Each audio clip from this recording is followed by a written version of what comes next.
Welcoming the people, I will propose to you the 6 questions, amongst which you can choose 1 or 2 to discuss with more detail. The first one is the European value added of this process. I think from the comments we get, and particularly the Romanian comments, are essentially representing these 2 sides of the same coin. From one side they say it's very difficult to bring to a synthesis things that already exist. On the other side they say on the informal and non-formal learning where less exists, QualC can be a reference point to develop national systems. Now, this is the first theme on which I would like you to reflect, the European versus national. The second point that I think is very important we heard is certificate may become a name. And when you get the certificate, you stop being concerned about quality until when you have to renew the certificate. Now, we all know that this is a very high risk in quality development. The same is true when we are talking about individual learners.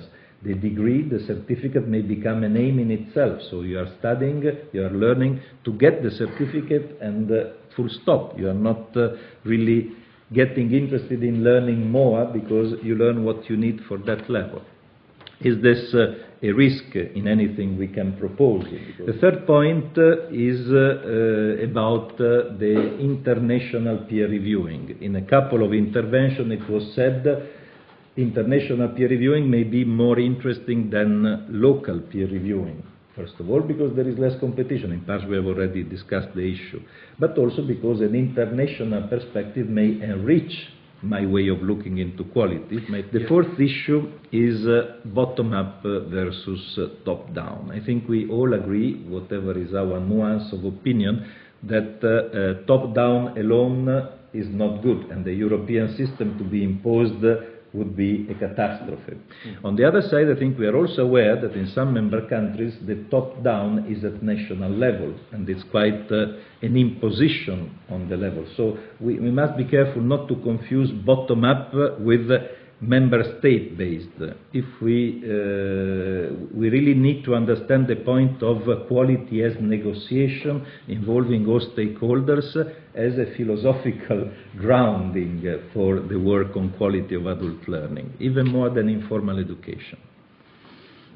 The fifth point is about the recognition of competencies. We started the debate around the Italian report. Of course, recognition of competencies is not the same thing as quality development of adult learning. They are 2 different and related problems. Even if it's not always simple to certify competencies, informal learning should be encouraged and should be integrated into the system of adult learning. And the final point I would like to put in discussion is about networking, the one that I am anticipating. Now, QualC has no ambition to become a franchisor. It's a methodological proposal to take care of the fact that adult learning is changing and technology is bringing many more possibilities than in the past to learn for adults in informal and non-formal contexts. So we think we should look at the broader picture. After saying that, there are existing networks at national level. There are associations like the European Association for Adult Education that are already there and are, in the QualC perspective, natural partners to constitute this network.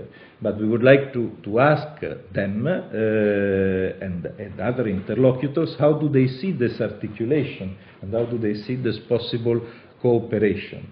What kind of network should it be? We need a model for this networking, and we are asking for contributions, all of you here, and of course the other people who take part remotely in this conference. That is enough, I think, as an introduction, so pick up what you want. The important thing is that we can tackle at least one of us, each of the issue, let's say. That's the minimum requirement I would like to propose. So we start from Gina. Okay, thank you very much. Maybe I'll say a few words about the EAEA. And I will build then on that experience, and I would like to concentrate on 2 topics that you suggested, talking on the issue of bottom-up versus top-down, and then about the networking. You've touched on some of these points, but looking at the issue of quality, I was, because I started thinking about that thread when Maria Rosa used that very, very nice sentence or a term of quality as a democratic process, which is something I think we appreciate in the adult learning community. The problem is when we talk about quality, there's also the issue of quality as an imposed requirement.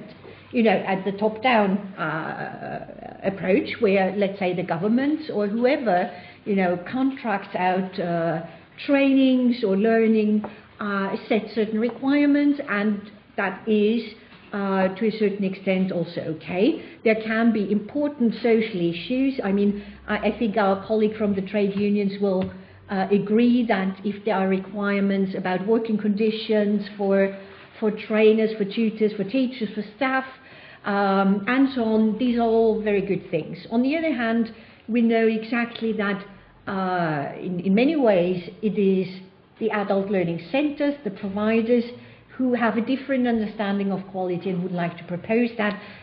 That correlates much more to the democratic process that we have just talked about. But in addition, quality is also a competition tool. And that was mentioned in a way by Germany, because sometimes you take a label, or, I remember some years ago, and I think I saw it here on that overview as well. A few years ago, various adult learning centers tried to get an ISO certification, and that was seen as on the one hand, also a signal towards those who impose requirements, but also as a competition advantage, saying, listen, we have a quality system that works. And I suspect that is also that issue about the regional competition. There might be one center that has a quality label, and there might be one that doesn't. And that, of course, can be problematic, but of course we need to, quality processes can be expensive, can be difficult, can be, and that was something the colleague from NIAS mentioned. They have already quality processes. What is the advantage of doing an additional one?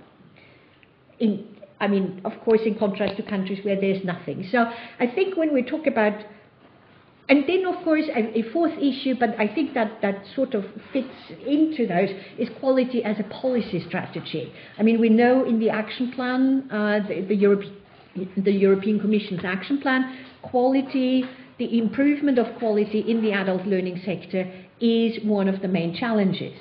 So that is another probably imposed strategy where we're trying to make suggestions. So that basically means, while we might be trying to present a bottom-up approach, while we might look at processes from a democratic point of view, we want to include the learners, we want to have the organization and the community.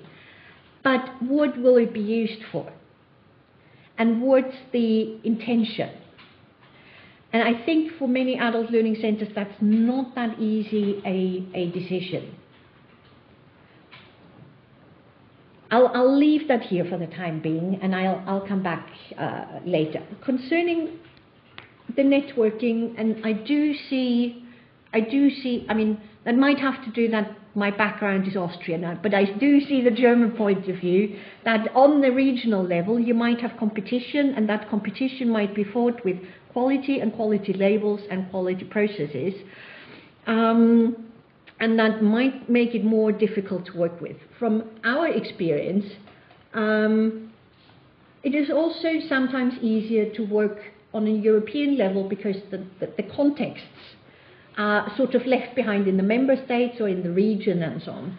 Nevertheless, we do encourage our members to start working together on the national level, because we might have, we might have all sorts of different members in one country. We might have the national representation, we might have some very strong adult education networks providers, we might have some individual adult learning centers, a university department, and so on. And while it is useful to work on the European level, it is even more useful to work to keep the national level and have them work and then feed into the European and back. Because the challenges that adult education faces, as so many have pointed out, depends on the framework, whether the legal framework or the financial framework, whatever. And that creates comparable problems. And it makes sense to collect and discuss those problems on that level and then feed that into the European level. And then in a way, it is also easier to come back from the European level to look at those clusters of challenges and so on.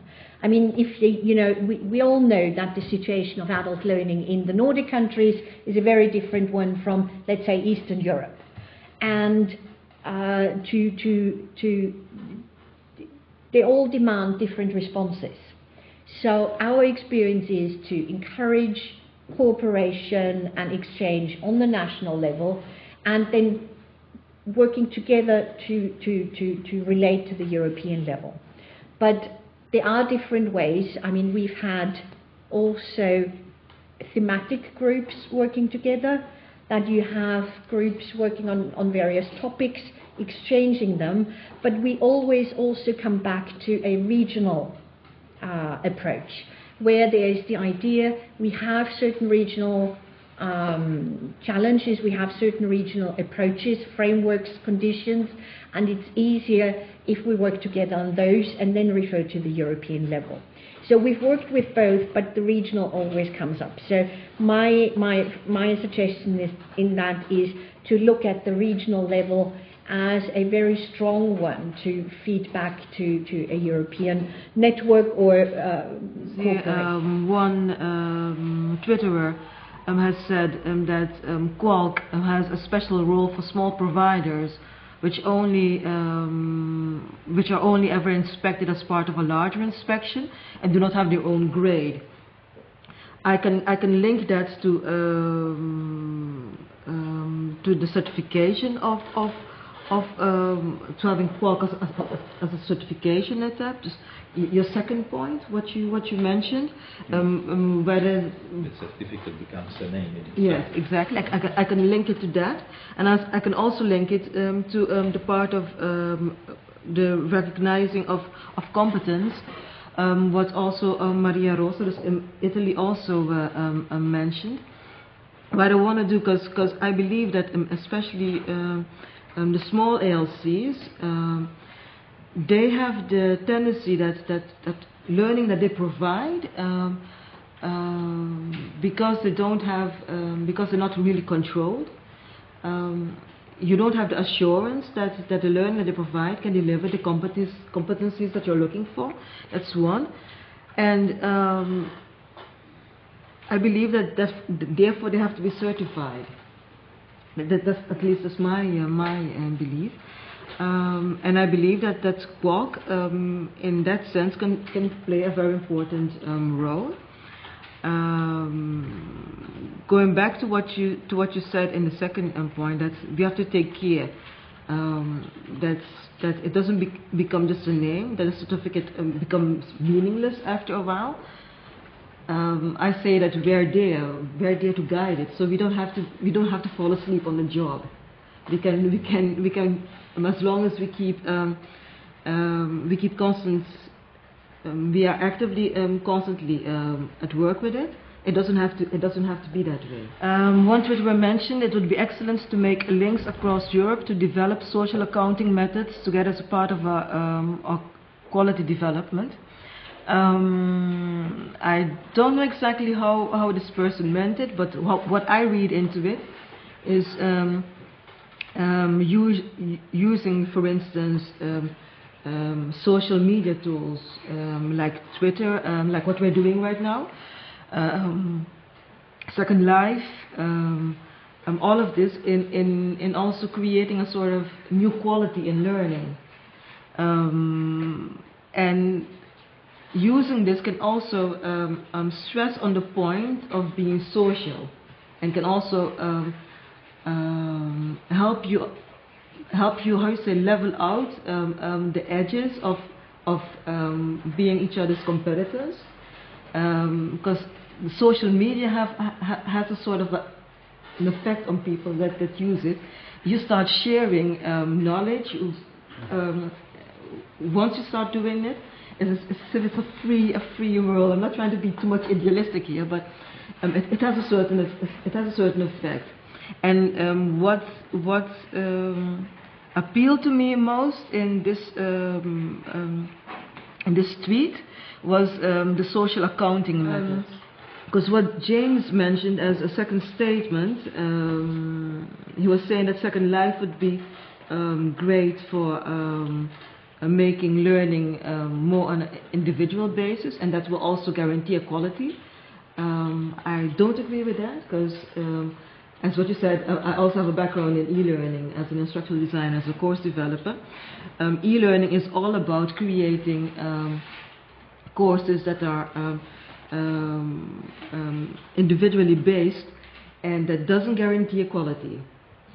Having courses that are one-on-one doesn't mean that you have quality. You have to do more to create quality.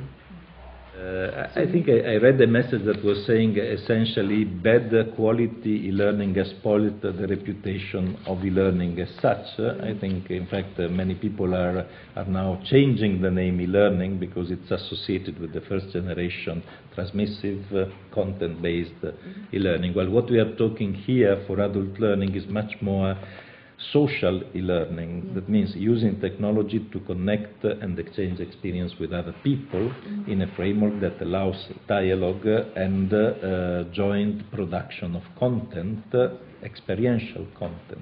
That's the vision of e-learning that we would like to develop and implement for adult learning as a foundation, and that's what is transferred to a large extent in the philosophy of Qualc as well, where we think that technology has a huge potential to open up the possibilities to learn for individuals and particularly for adults in the informal arena. Whilst most of the investment has been done up to now to introduce technology in school and universities, where it hasn't changed much, honestly speaking. So I think we need to be clear on the fact that there is another way at looking how technology can help learning, that is how technology is embedded in the process of change at individual level, change at organizational level, and change at societal level. I think it's there that the high potential of technology in support of learning can be expressed. We had so many relatively poor experience of e-learning of the first generation. The existence of this foundation is the result of this perception. So you need to understand that we are fully in line with this concern and online in terms of we believe that technology has been poorly used in the first generation of e-learning. There is much more to do, and we are experiencing in days like today what it may be to have a connecting system with some defiance, but essentially that works and allows to get opinions from experiences in Sweden, in Italy, in Britain, and reflect collectively on this. This is the learning quality that we would like to achieve. Okay, but now I'm stealing too much time. No. Up to you to comment on the issues that you prefer. You cannot expect progress on the European level to go farther and quicker than at the national level in the sum. Okay. First of all, if you are collecting together your experience as adult learning centers in different countries, the added value is you can be more motivated through the experience of the other countries. And you can learn. You can learn from each other. That's my background is, as you mentioned, is the vocational education and training, and there we have in Europe a very new development in the last 6 or 7 years, installing so-called European tools for transparency of qualifications, and also in that context, you mentioned it already, the European Quality Assurance Framework, EQAF, a terrible word, okay, decided in the Council of Ministers this year in June, and now has to be implemented until 2013 or 2012 in national framework. And this approach followed another approach a little bit earlier. You mentioned it, the European Qualification Framework, and also the European European credit system for education and training, or vocational education. I think that's the right way to go further, not to look for better legislation in some countries, or special legislation to regulate the matter of the quality and the content of the adult learning, but such a framework. The framework, that's an agreement from more than one stakeholder. It's not a matter of the state. That's a matter of the society, in general speaking, and that's an agreement. And I am very in favor to the approach of the so-called quality development matrix, yeah, with the three columns: society, adult learning center, and the learners. To put it together, a bottom-up approach. And following this idea, it would be useful to discuss about implementing or creating and later implementing such a framework for quality assurance and quality development in adult education, adult learning, and all the adult learning centers in the Quality network could prepare together with other stakeholders this idea. And I think what I think I'm listening for, I suppose, was kind of optimistic, perhaps, exciting, provocative, saying this is what we should do, this is where we should go, or this is where Rolf and his team should take things next. I've heard you kind of exploring the issues on the one hand, on the other hand, the difficulties and the complexities. Is there a sense in which, if you had to say now what you think should be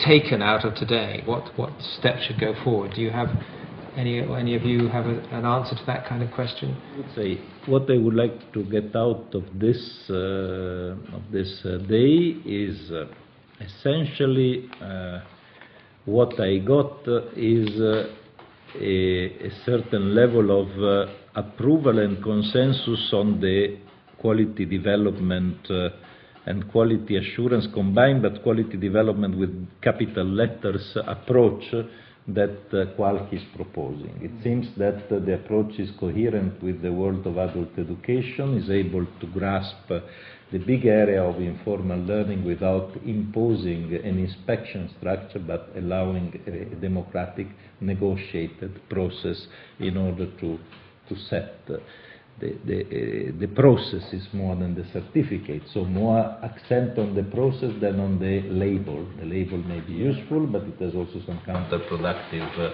risks. That's pretty common amongst all of you, isn't it?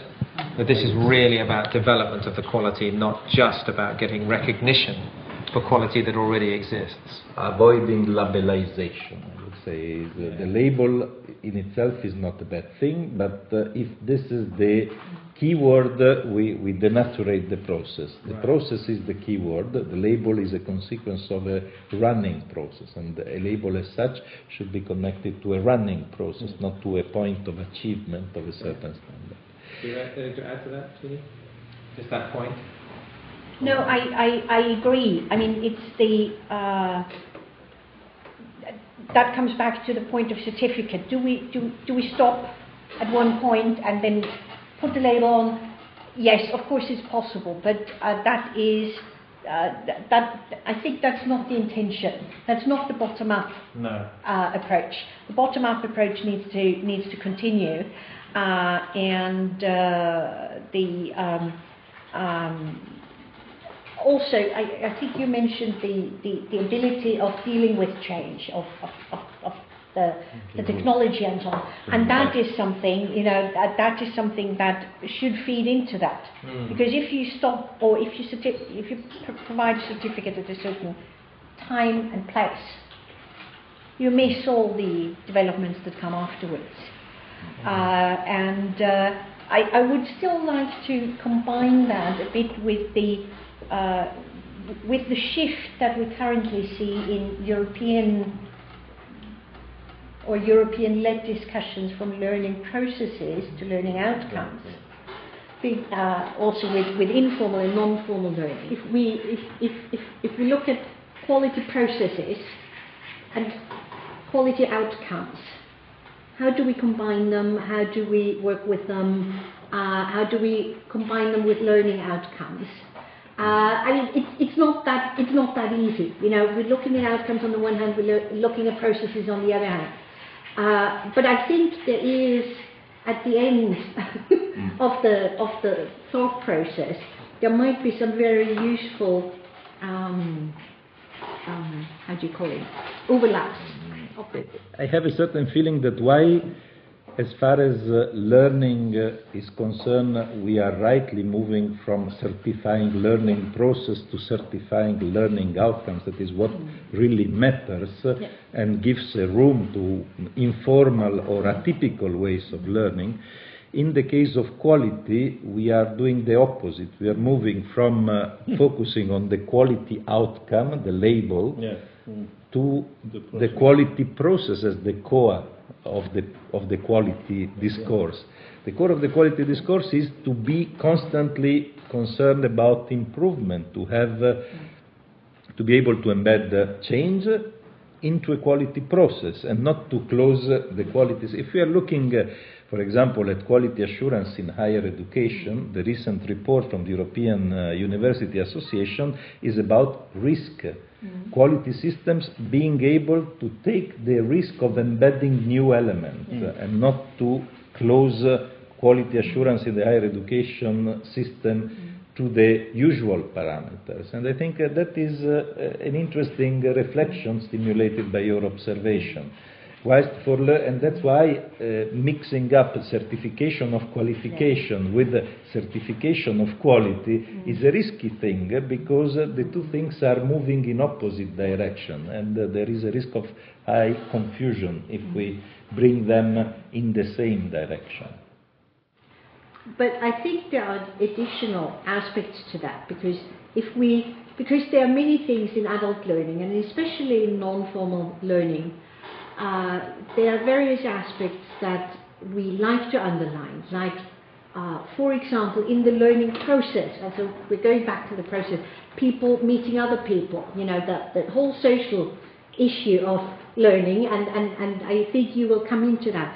So it's not as easy also with learning outcomes, because yes, we look at learning outcomes at one level, but on the other level we also look at the experience people have during the learning process, you know, whether it's a virtual or a face-to-face get-together. You know, the movement you have described is a very nice one from outcome to process, and I'm sure if we think further, we will find other circular movements within that discussion as well.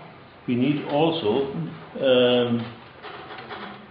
to consider the process or the procedure to achieve such competences or the learning outcomes. And this problem is part of the discussion about the European qualification framework in the past, and now, for me, in my country, in Germany, about the implementing procedure of the European qualification framework in the national qualifications, so especially in the vocational education and training under the background of our special system, the dual system.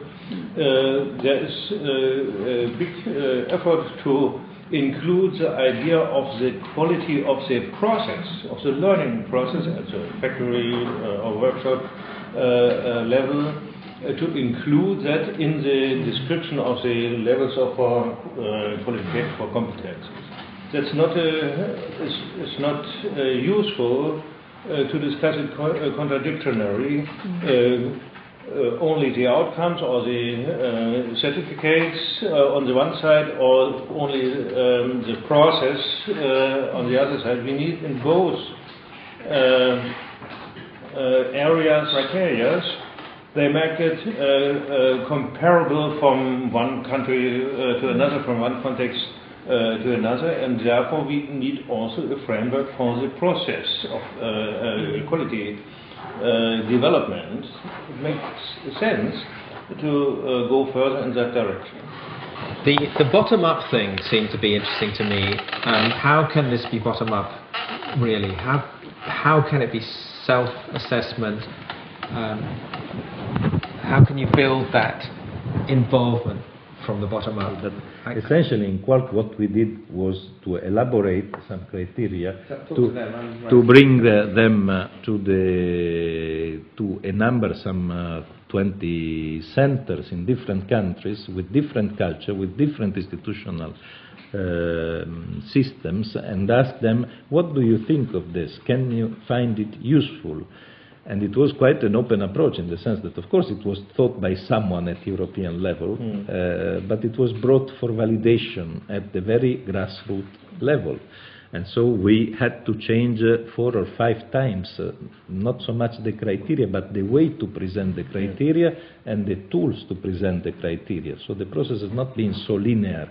In fact, we had several corrections in the process. What we feel now is that, of course, there is still some improvement to be made, but essentially the model of action is a good model for bottom-up and negotiation in place. Otherwise, we should deregulate it completely. But if we deregulate it, I mean, there is no rule here, but there is a central proposal that is that going through several steps of validation, including, of course, a conference like this, in which we are formally closing a cycle, the cycle of the funded period of the project, and yet.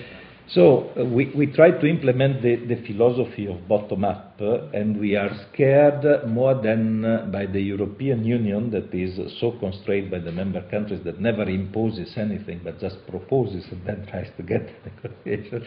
We are more scared by national systems already in place that are not necessarily so permeable to new elements coming into the system. But even this, I think, is a process that can be managed if we have national networks taking part in the campaign for action on quality development and quality assurance in adult learning, and progressively we can come to some synthesis.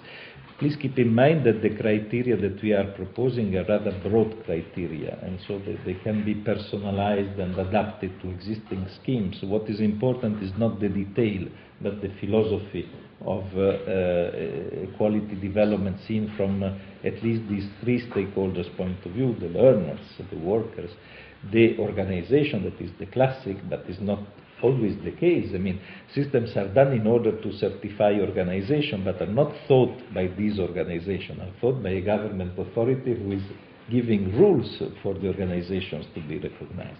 And finally, the community. The community is not only the state, it's not only the public government, it's also the set of other stakeholders that are interested in equality adult learning for population. Sometimes it's good at the beginning and the end of conferences like these to say what made it worth doing. Why do you feel this is important? And what do you feel the day has achieved, in your opinion? So why is the subject important to you? I think what is important, and this is where we certainly agree across the table, is that quality should be bottom up, that quality should be a process, that quality should be negotiated, and as I come back to the formulation of quality being a democratic process. And I think for the adult learning community, it is something that we would like to see, or we would like to be the ones proposing the process and the criteria and the cooperation. And I completely agree with the point that Hans Dekler's made earlier about that having to be a process that includes the stakeholders and a broader negotiated space. The second aspect is, for me, this day I have learned a lot about difficulties to organize such an event with so much high-tech and different medias, to get more the feedback from the audience listening or watching abroad or twittering. It would be a little bit better to get more the feedback to the conference here in the present conference in Brussels. Do this. I think Quark as a network, I think is very important. I believe in the power of networks, especially when they're social networks. I believe that you can sustain each other and you can learn from each other, and you can fall back on each other. Secondly, I believe in the quality of learning. I believe it's very important to have that controlled. Learning has become too commercialized lately, especially with the upcoming of e-learning. You don't sign up to a course for nothing. You sign up because you want to learn something.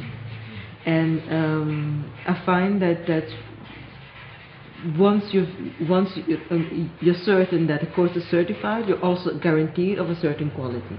That's why I believe in a project like Quark. For the social aspect, for the network aspect, and for the quality aspect. Yeah. When we conceived this project, we were aware of Web 2.0 coming up, but we were not yet fully familiar with their development. I think we are now with Quark in the challenge of trying to connect the universe of learning opportunity out of social networking that is outside with the treasure inside, our capacity of learning, of putting things together and giving meaning to these things through interaction. The giving meaning is a social process, and technology can help us a lot in this development. Second, on the event itself, I think I'm very excited because it's like a cinema on the cinema. We are talking about adult learning, and we are adults learning today how we can organize a debate internationally, bring home each of us something we have learned about the subject, about the use of technology, about how to interact in such an environment. And for me, this is a sort of a particular satisfaction because, honestly speaking, the field of adult learning and the field of technology for learning are culturally not so friendly between each other. So since I believe I belong to both, finding a place in which these two loves can be reconciled in a demonstration like this is very encouraging. Ideas on how the Quark results can be shared in terms of joint ownership with other interested parties and put there as a proposal. I would take over the proposal from Hans Dekler as a proposal for a European quality development and quality assurance methodological and process framework that can be progressively developed through subsequent interaction. It's not and I think it would be quite good just to hear from Rolf, who has actually been giving his life night and day, as far as I understand it. I will hear myself now. What I really like actually is this bottom-up approach of Eugene, and that was something I was thinking about also together with the project team. How we can achieve a bottom-up process within opening the project results. And that's why we did something which was in this way never done before. What I'm really positively convinced of is that through the internet and through technology we have actually the possibility to facilitate this bottom-up process. And that's why I'm actually also very convinced of the mission of the European Foundation for Quality in E-Learning, because quality and e-learning is related to each other.